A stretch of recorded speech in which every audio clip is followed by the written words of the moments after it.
Kisha Katolike ka përkujtuar 9 vjetorin e lumënimit të 38 martirëve shqiptar, një ngjarje historike që u kremtua në Shkodër më 5 nëntor të vitit 2016. Në meshën e mbajtur në katedrale në Shën Shtjefnit, arqipeshkëvi i Tiranë Durrësit Imzot Arjan Dodaj u bëri thirrje besimtarëve shqiptar të ndjekin shembullin e martirëve, duke pasur më shumë guxim dhe liri në jetën e tyre të përditshme. Në mesazhin e tij ai foli të rinjve të mos braktisin vendin në kërkim të një lirie imagjinare, duke ndërtuar të ardhme mbi vlerat që martirët mbrojtën në jetën e tyre për fenë dhe atdheun.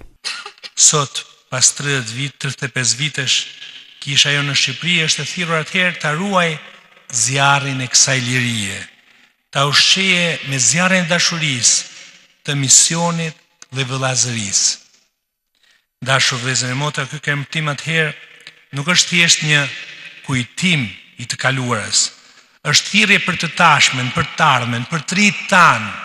që në kërkim të një lirie imagjinare e shohin të lehtë rrugën për ta braktisur këtë vend.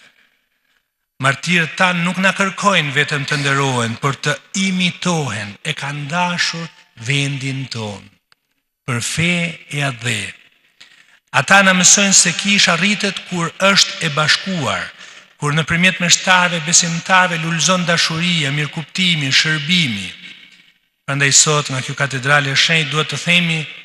ne duam të jemi një kishë gjallë e bashkuar dhe misionare, kishë që shërben me përvojtëri dhe dashuron me guxim, kishë që nuk ka frikë të bëhet sinodale, e hapur ndaj të gjithëve dhe gjithmonë në dalje për të kërkuar delen e humbur, sikurse kanë bërë barit tanë që kanë dhënë jetën. Përkujtimi 9 vjetorit të lumënimit përkoi edhe me 35 vjetorin e meshës së parë të 4 nëntorit të vitit 1990, të kremtuar nga Dom Simon Jubani në Varreza Tërmajt në Shkodër, një ngjarje që shënon ringjalljen e fesë pas dekadash ndalesë.